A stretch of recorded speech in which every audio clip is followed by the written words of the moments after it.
എന്തൊരു പെണ്ണാടാ അവള്. അവളെ വെച്ച് നോക്കുമ്പോ എന്റെ വാവച്ചൊക്കെ നമിക്കണം. എനിക്കൊന്നുള്ള നിന്നെ സഹായിക്കാൻ പറ്റുന്നു. ഞാൻ ആ കയറെടുത്തരാം, നീ വേണേ തൂങ്ങിച്ചത്. എടാ ഒരു പ്രശ്നം വരുമ്പോ കൂടെ നിൽക്കുന്ന സുഹൃത്തുക്കള്, നീയൊക്കെ പോടാ. അല്ലാതെ പിന്നെ ഞാൻ എന്ത് ചെയ്യാനാണ്? It's incredible. ഇതിന് പരിഹാരമില്ല. ഉണ്ട് എന്ത് പരിഹാരം? സംഭവം എന്റെ 100ാമത്തെ എപ്പിസോഡിൽ പൊട്ടിക്കാൻ വേണ്ടി വെച്ച നൈറ്റാണ്.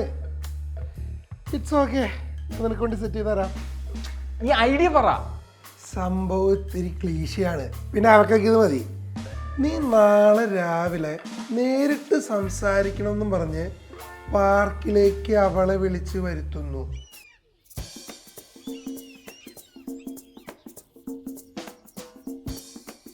വിഷമിച്ചിരിക്കുന്ന നിന്നെ കണ്ട് എന്താ സംഭവം എന്നറിയാതെ കുറേ നേരം അവള് കൺഫ്യൂഷൻ അടിച്ചിരിക്കും.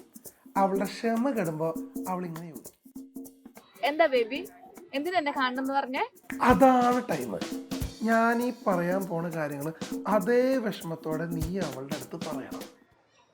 അന്ന ഒരു നല്ല കുട്ടിയാണ്.